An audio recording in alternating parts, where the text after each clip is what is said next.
With a lineup that spans various models and meets different user needs, Cubot is now aiming to make a significant impact with its latest innovation. Their new cutting-edge 5G smartphone is designed with one goal in mind: to redefine mobile gaming. This is the Cubot Max 5. The beating heart of the Max 5 is the incredibly powerful MediaTek Dimensity 8200 processor. Crafted with cutting-edge 4nm technology, this powerhouse promises to deliver lightning-fast speeds, ensuring you experience buttery-smooth performance, even during the most intense gaming marathons. But is that really true? Has Cubot struck gold with the Max 5, or is it just another phone in the already crowded market? Let's find out. And with that all said, let's first start by unboxing this product and see what we're in for.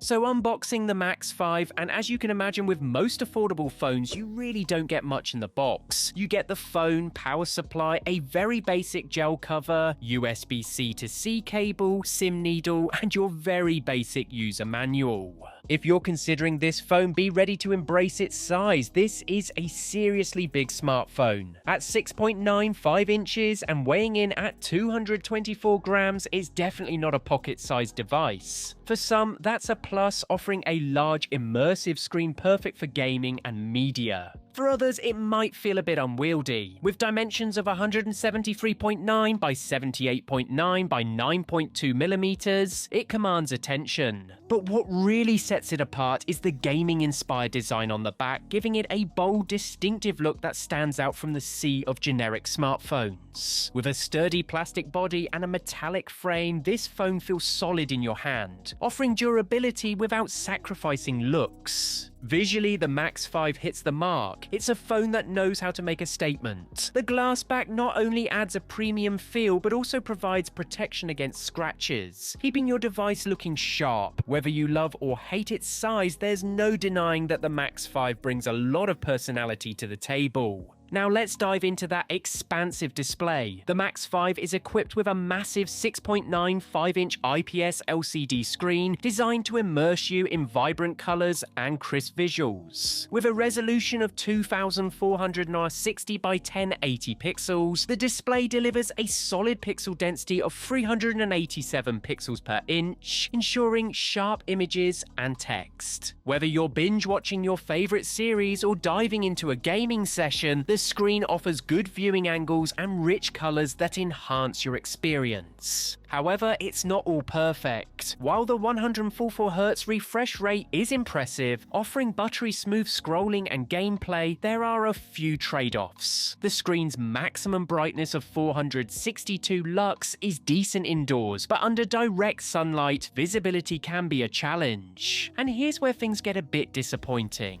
The Max 5 only supports Widevine L3, meaning that streaming full HD content from services like Netflix and Prime Video is off the table. You're limited to standard definition, which might be a deal breaker for some.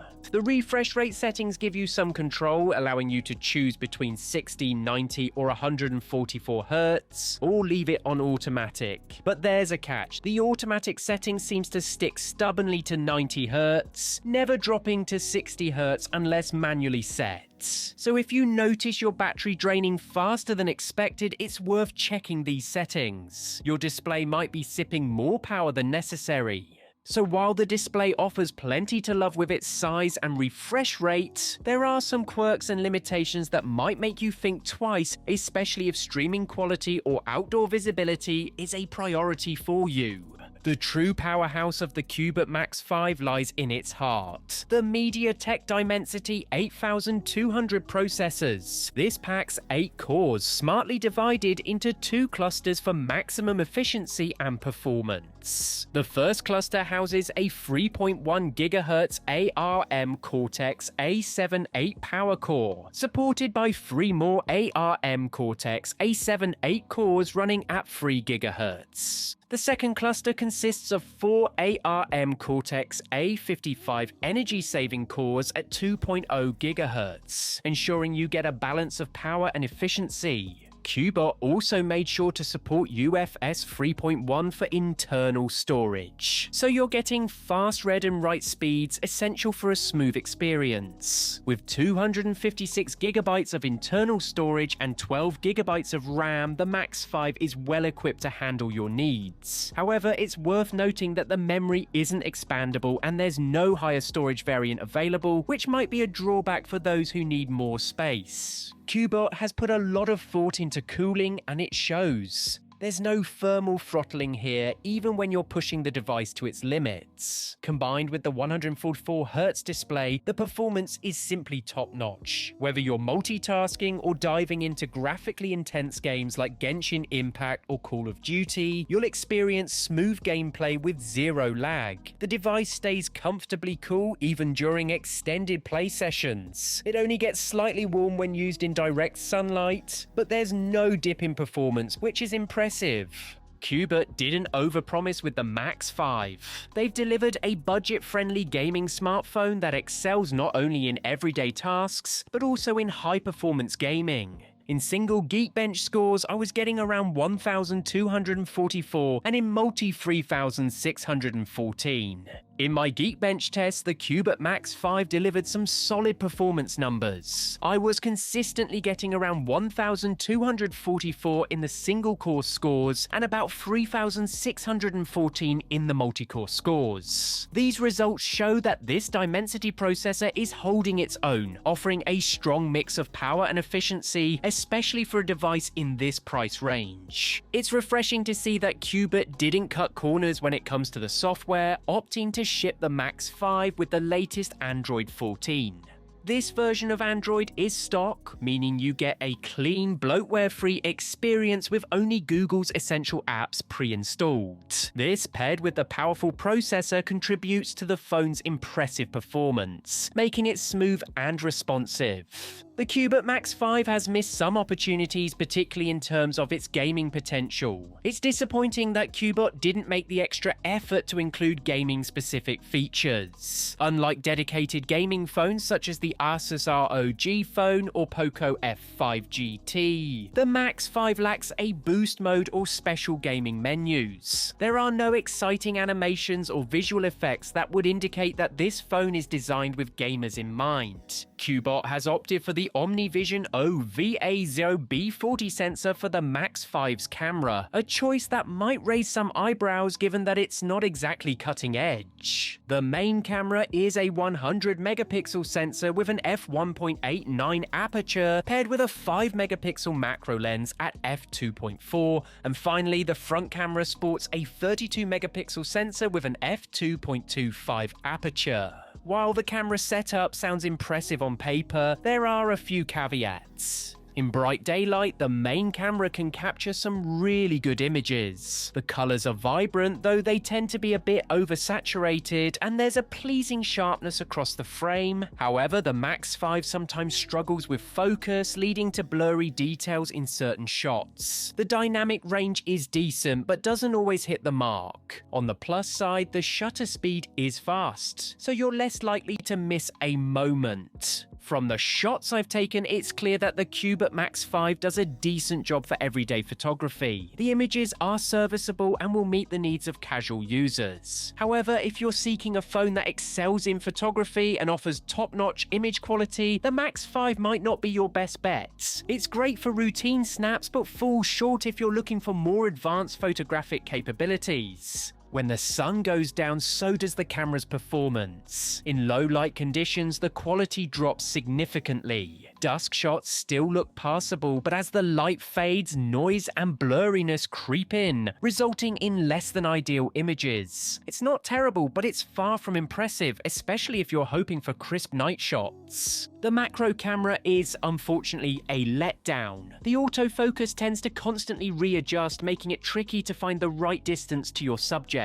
Even when you do, the results are underwhelming, with the quality of the macro shots being nothing to write home about. Video recording offers 4K resolution at 30 frames per second, but the lack of optical image stabilization and constant autofocus issues make it a bit of a shaky experience. The overall video quality is just okay. There's noticeable fragmentation when panning, the colors are off with a yellowish tint, and the autofocus struggles to keep up. So if you're on the hunt for a gaming device that also delivers a stellar camera experience, the Cubot Max 5 might not be your top choice. Cubot has clearly focused on making a budget-friendly gaming phone, and they've succeeded in that regard by prioritizing performance and affordability. Unfortunately, this means they've had to skimp on other features like a high-quality camera. While the Max 5 excels in gaming, its camera setup is more of an afterthought. If a great camera is important to you, you might want to look elsewhere. The Cubot Max 5 comes with a hefty 5100 mAh battery, which sounds promising on paper. In my tests, the battery life varied quite a bit depending on the refresh rate. At 144 Hz with 200 lux brightness, the device managed around 7 hours and 28 minutes. Drop the refresh rate to 90 Hz, and you get a better 8 hours and 29 minutes, while at 60 Hz, it stretches to an impressive 12 hours and 54 minutes. Here's the kicker. Watching a 1-hour YouTube video at 60 Hz uses about 6% of the battery, but crank it up to 144 Hz, and that jumps to 11%. It's a bit of a letdown that Cubot didn't include an automatic refresh rate adjustment feature, so you're left choosing between a smoother display and better battery life. The 90 Hz setting seems to be a sweet spot for balancing performance and endurance. In my daily use, the Max 5 held up pretty well in 90 Hz mode, often leaving me with around 30% battery by the end of the day. On the other hand, running it at 144 Hz meant I'd barely make it through the day, with the battery draining faster than expected. In summary, while the Max 5's battery life is decent, especially with the 90 Hz setting, it's clear that better optimization could have extended its endurance. If battery life is a major concern, you might want to consider other options. In short, if you're looking for a gaming phone that's affordable and can handle high refresh rate gaming with decent everyday performance, the Cubot Max 5 is a strong contender. Just be aware that the camera won't impress photography enthusiasts, and you'll need to make some compromises on battery life depending on your display settings. If you're okay with these trade-offs and prioritize gaming performance and value, the Max 5 could be a great fit for you. Be sure to check this product out in the link in the description. Let me know what you think. And as always, till next time.